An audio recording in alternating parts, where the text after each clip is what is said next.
Esto que está acá, esta es la estructura del Grupo Clarín. Papel prensa está acá. No hay ninguna duda que cuando empezaron era Clarín y Papel Prensa. Todo el resto no existía. No es una empresa importante aparentemente Papel Prensa. Miren, empezó con esta y esta. Todo lo demás vino solo.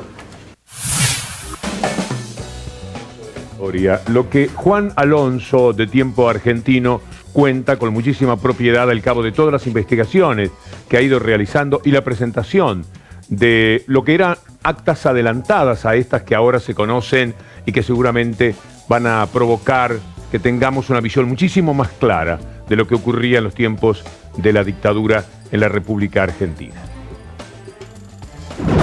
Lo eligen como el enemigo deseado, es decir, un grupo de origen judío relacionado con capitales de la guerrilla peronista, en plena dictadura. Ese era el objetivo principal de la patota de Ramón Camps, designado por Videla.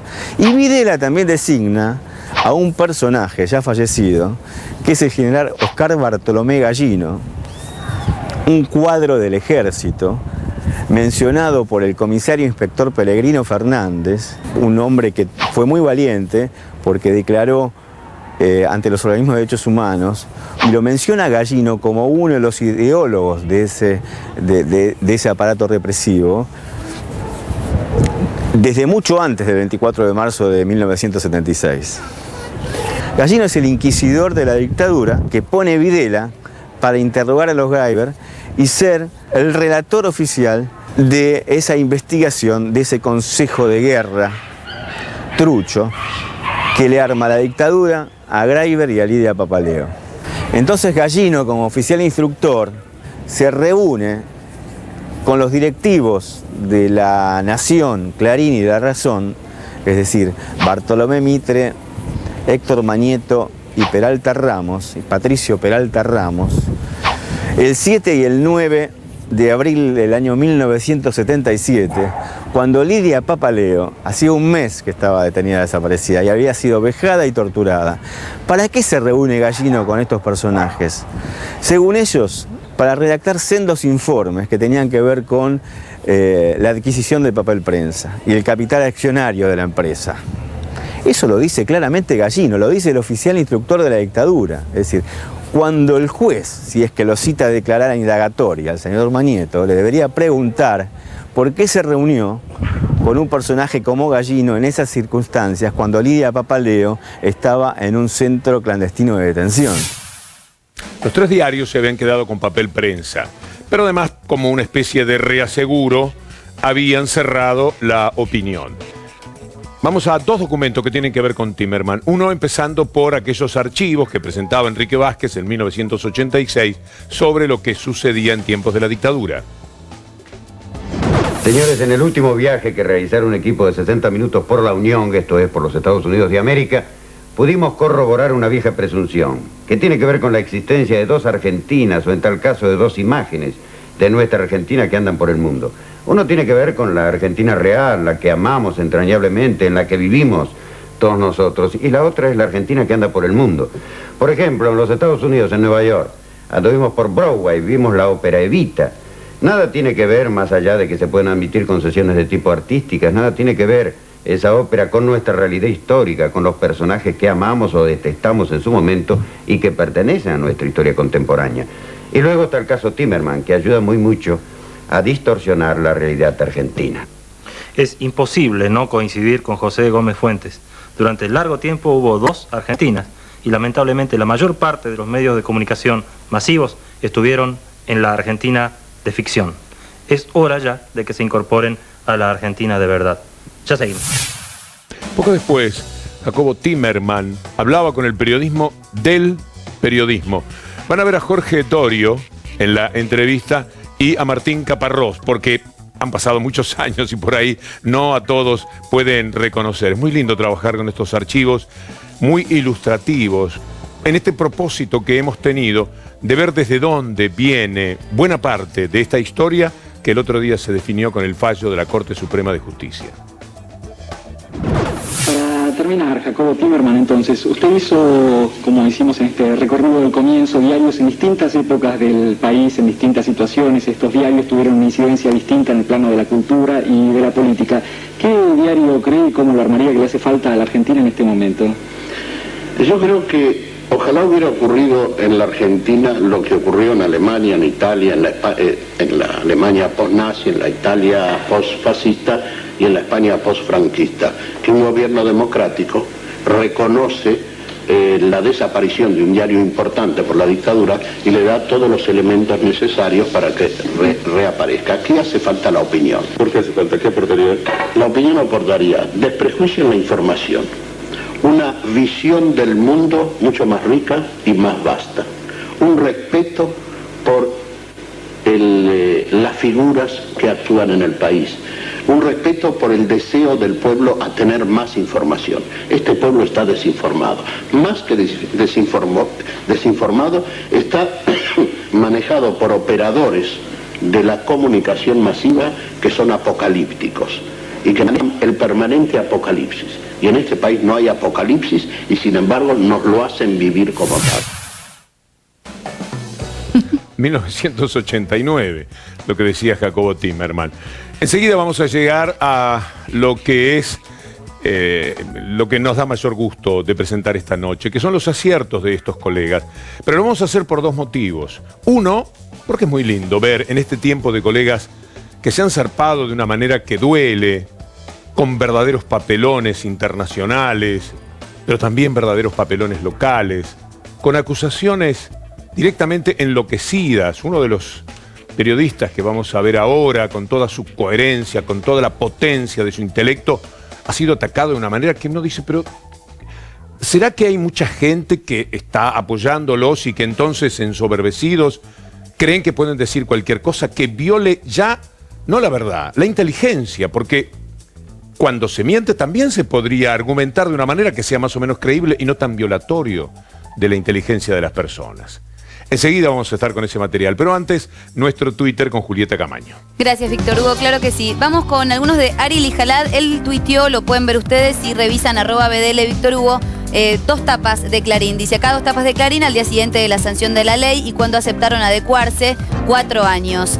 Ari Lijalad dice, entre las 2 únicas leyes de medios democráticas hubo 56 años, la de 1953 del peronismo y la del 2009 actual.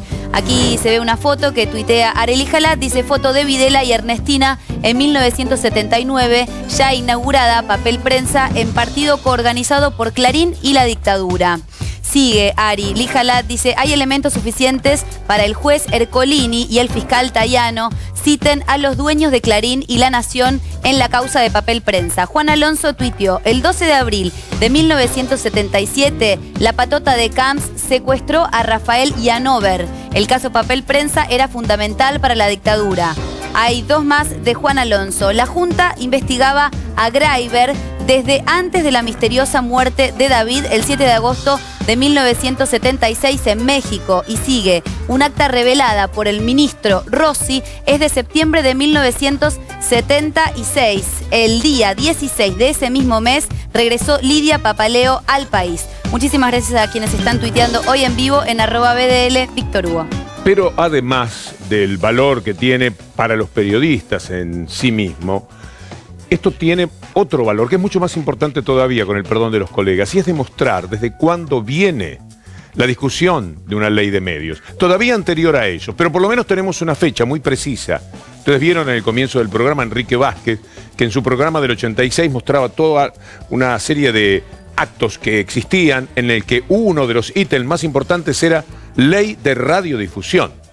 Así que quienes ahora han escrito algunas cosas, los medios colonizados o la ley de medios colonizada o algo por el estilo que leíamos hoy, todo lo que ha sido la locura que se desató en los medios dominantes, ya podríamos decir horripilantes, después de la sanción de la Corte Suprema, el ataque enloquecido a aquel que era para ellos una especie de papa, Ricardo Lorenzetti, el presidente de la Corte Suprema de Justicia. En ese contexto, del ridículo que algunos fueron a hacer internacionalmente y no podían ni responder siquiera la pregunta de ¿esto no es también esa libertad de expresión que ustedes vienen a reclamar? En medio de todo esto, es bueno que podamos recordar que la lucha viene de mucho tiempo atrás. ¿En qué condiciones se ejerce actualmente el periodismo político? Yo soy jefe de redacción de una revista independiente que se ubica a la izquierda del espectro, El Periodista de Buenos Aires, y las limitaciones son grandes. Naturalmente que no porque sean autolimitaciones, sino porque, por ejemplo, El Periodista, que es la revista política de mayor circulación en este país, no tiene publicidad. Por un lado, una amplia libertad de prensa, más amplia que lo que se pueda recordar de cualquier otro periodo anterior, que se corresponde con el amplio grado de libertad política que hay. Ahora, por otro lado, hay muy pocos medios donde se pueda informar libremente de aquellas cosas de las cuales uno puede obtener libremente información, porque aquí, aparte de libertad de prensa, existe la cuestión de la libertad de empresa. Yo no estoy tan seguro de que el cuarto poder sea realmente el cuarto poder. Además, los otros dos son el legislativo y son el judicial, y el primero es realmente el ejecutivo. Creo que es para charlarlo bastante largo. Yo no sé si acá hay gobierno y el gobierno tiene el poder. Así que lo de cuarto, quinto, sexto, décimo está por verse. Comunicación, cómo se pueden capacitar los periodistas, no es algo que nos preocupe solo a los que trabajamos con la información, con los datos de la realidad o con las noticias. Ahora el interrogador soy yo, General Camps. Hay periodistas que no preguntan lo que saben que sus medios no le van a publicar. Porque si bien hay acceso fácil a la información, no hay posibilidad fácil de difusión de los materiales. Yo creo que todavía arrastramos una serie de... hay la inercia del proceso todavía, y en la medida en que no hay una nueva ley de radiodifusión y en la medida en que todavía siguen actuando funcionarios que tenían que ver con el proceso, todo esto no ha entrado en los hechos, concretamente en una práctica realmente democrática y progresista. Y tenemos 20 segundos de alguien que tiene mucho que ver con la ley de medios, Gabriel Mariotto, en tiempos en que era estudiante de Ciencias de la Comunicación, en Lomas de Zamora, en una discusión universitaria sobre la ley de radiodifusión en aquellos años, decía: tomando en cuenta que la comunicación es un derecho social y un servicio público, compete a todos los sectores del campo nacional y popular el debate de estos temas, participar en la elaboración, desarrollo y control de un plan federal de radiodifusión, pero aclarando que este debe darse mediante la participación de todos los distintos sectores sociales en cada provincia. Gabriel Mariotto también ya estaba en aquella lucha. No es que de pronto aparecieron, aprovecharon una contingencia, luchadores de toda la vida. Yo recuerdo que leía, incluso antes que estos testimonios, a Florial Gorini, un hombre ejemplar de la izquierda argentina, que tenía todo un proyecto de ley de medios. Y también lo tuvo el radicalismo, como ha contado Leopoldo Moró. Un proyecto que hubiera evitado, si se hubiese aprobado, toda esta locura que vino después, porque tenía un máximo de 4 o de 8, de 4 licencias. El estado de cosas que se dio después determinó que haya que modestamente pedir que no sean más de 24, porque algunos llegaron a 250, uno en especial, pero otros llegaron también a más. Y todos, como hoy dice ejemplarmente Horacio Berbisky, han pasado por la revisión necesaria para saber si pueden adecuarse a la ley de medios, siquiera si les corresponde, porque alguno se tiró un lance para ver si puede vender también, porque pasa de todo en esto, siempre hay alguna gestión un poco astuta de parte de los empresarios. La nota de hoy de Horacio Berbisky en página 12 lo pone en un lugar tan especial al que no pueden saltar de ninguna manera con ningún tipo de acusaciones. Ahora sí vamos a visitar a estos periodistas, empezando por Eduardo Liberti, y los vamos a hacer ver aquel material, a ver cómo reaccionan.